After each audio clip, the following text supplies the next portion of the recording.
पिछले 75 सालों से कोई रोमांस नहीं देखा मैंने। चालू रखो। It's different but okay. Well, थामा का ट्रेलर आ गया है और अब बात करने के लिए हमारे पास बहुत कुछ है। मेरा टीज़र पर भी एक ब्रेकडाउन या स्टोरी प्रेडिक्शन जैसा वीडियो आने वाला था, प्लान भी था मेरा, पर मैंने वो प्लान ड्रॉप कर दिया। रीज़न ऑब्वियस है, मैं ट्रेलर पर बात करना चाहता था क्योंकि वो आधा अधूरा ज्ञान मैं शेयर नहीं करना चाहता था। उसमें बहुत कुछ थी, मैंने ब्रेकडाउन किया, बट यार मैंने सोचा यार ये अधूरे के ऊपर क्या ही जाना, जैसे बाकी यूट्यूबर्स करते हैं, मैंने ऐसा कुछ नहीं किया। वेल, ट्रेलर के टोन, एस्थेटिक और रिव्यू जैसी बातें हम बाद में करेंगे, पहले स्टोरी और फोकलोर पर आते हैं। ट्रेलर की स्टार्टिंग में हमने बेताल, रक्षक, ये सब वर्ड का बहुत ज़्यादा यूज़ सुना। जो नवाजुद्दीन सिद्दीकी का कैरेक्टर है उनको मानव का रक्षक के तौर पर बताया गया है। बट हम तो यहाँ वैम्पायर देखने आए थे, ये क्या देख रहे हैं हम। जैसा हम सोच रहे हैं, ये सीन मैडॉक ने हमेशा चीज़ों को डिफरेंट वे में प्रेजेंट किया है। वो चाहते तो वही फॉरेन की तरह कल्चर उठाते और बड़ी सी वैम्पायर वाली मूवी बना सकते थे, बट उन्होंने चीज़ों को ग्राउंडेड रखा है और हमारे इंडियन कल्चर से जोड़ के बनाने का सोचा है।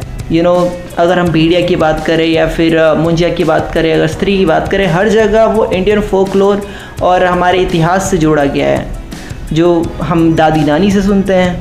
गोवा, महाराष्ट्र, कोंकण, ऐसी कई जगह में वेटोबा की पूजा होती है।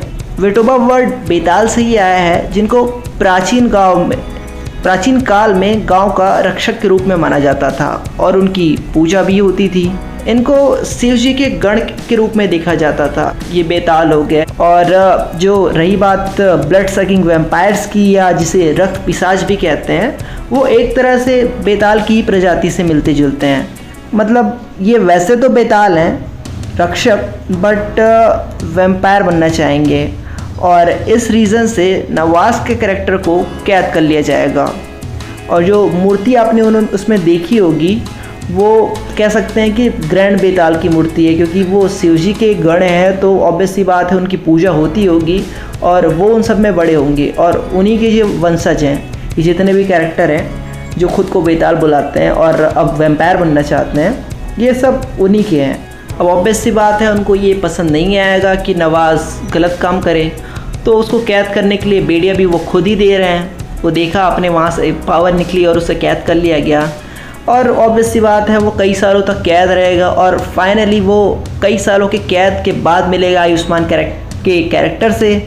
जंगल में भटकते भटकते वो भटकेगा और वो फिर गुफा में इससे मिल जाएगा और शायद गलती से उसे वो आज़ाद भी कर दे। और उसी दिन वो रश्मिका से भी मिलेगा।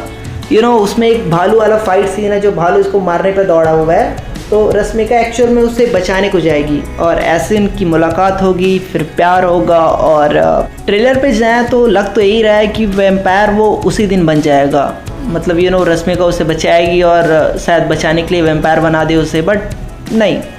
मेरा मानना ये है कि उसके वैम्पायर बनने का जो टोन है, जो टाइमिंग है, उसे अब तक छुपा के रखा गया है। ट्रेलर में उसके बारे में कुछ है जो उसे दिखा नहीं जा रहा। वो चाहते हैं उसे बेटर वे में दिखाएं, तो इतना तो हिडन रखा ही रखा है। एंड तो वही एपिक क्लैश होगा, vampire versus vampire. But I think भेड़िया भी आएगा इस क्लैश में, क्योंकि यार मेन फाइट में हेल्प करने के लिए उसकी ज़रूरत तो होगी ही होगी।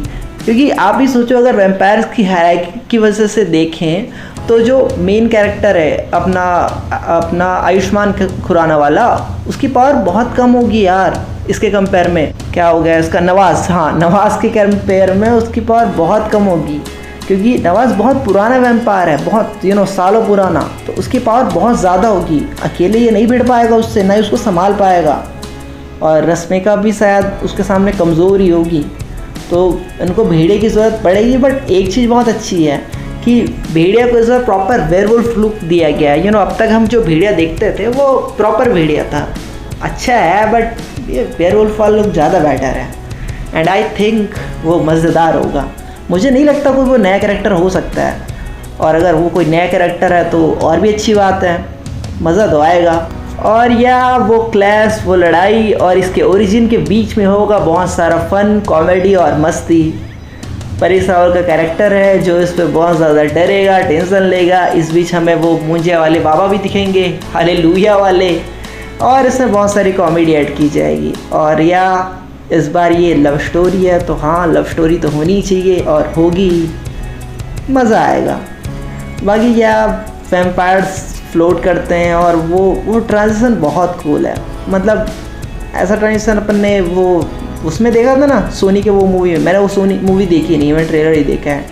तो आई होप ये अच्छे वे में उसे दिखा पाए। मुझे लगता है उतना तो नहीं दिखा पाएंगे, बट जितना भी दिख रहा है वो प्रॉमिसिंग तो लग रहा है। और यह फाइट सीन तो ऑसम ही होने वाली है। जो थोड़े बहुत ग्लिम्स है वो मस्त लग रहे हैं। और कॉमेडी तो यार अच्छी है, comedy I like. I know बहुत लोग ट्रेलर से डिसअपॉइंट हुए होंगे। हाँ मैं समझता हूँ कि आपका जो एक्सपेक्टेशन था बहुत ज़्यादा हाई था, बट यार मैडॉक वाले ग्राउंडेड होके चलते हैं और वो सही भी है ना। क्यों हर बार हाई लेके चलना, चीज़ों को ग्राउंडेड रखो, कनेक्टिंग रखो और तंत्र मंत्र एंड फोकलोर से रिलेटेड रखें तो वो मैडॉक है, तभी तो इंडियन मसाला, वरना फिर क्या मतलब उसका। एक और चीज़ जिसके लिए मैडॉक फेमस है और वो है सरप्राइज़। सरकटे में भेड़िए का सरप्राइज़ सच में औसम था। और अब मुझे वेट है ऐसे ही किसी सरप्राइज़ का, क्योंकि ट्रेलर लॉन्च के टाइम वो लोग सरप्राइज़ बहुत कर रहे थे। तो मैं तो चाहता हूँ जब मैं मूवी जाऊँ देखने तो मुझे एक सरप्राइज़ मिले। अब वो सरप्राइज़ क्या होगा वो मेकर्स ही जाने, और मैं उसी के लिए मूवी जाना चाहता हूँ, क्योंकि चीज़ें क्लियर हैं, स्टोरी समझ में आ रही है, बहुत सारी चीज़ें प्रेडिक्ट की जा चुकी हैं। तो अब बस बचा है तो फील, सरप्राइज़ और बहुत सारे एलिमेंट्स, जिसमें हाँ मूवी देखने के बाद डिस्कस तो करेंगे ही। टोन, प्रेजेंटेशन और एस्थेटिक तो अच्छा ही है। और आइटम सॉन्ग में दो परियां दिख रही हैं, तो थिएटर में तो आग लगने वाली है बॉस। और या बैकग्राउंड म्यूज़िक अच्छा है। Rashmika is okay. अब लगातार हर मूवी में देखूंगा तो थोड़ा तो बोर हो जाऊंगा, बट ओके। और या बस अभी के लिए इतना ही। बाकी आप बताओ आपको ट्रेलर कैसा लगा। फिर मिलते हैं ऐसी किसी मज़ेदार वीडियो में। लाइक वाइक अब देख लेना यार, ठीक है।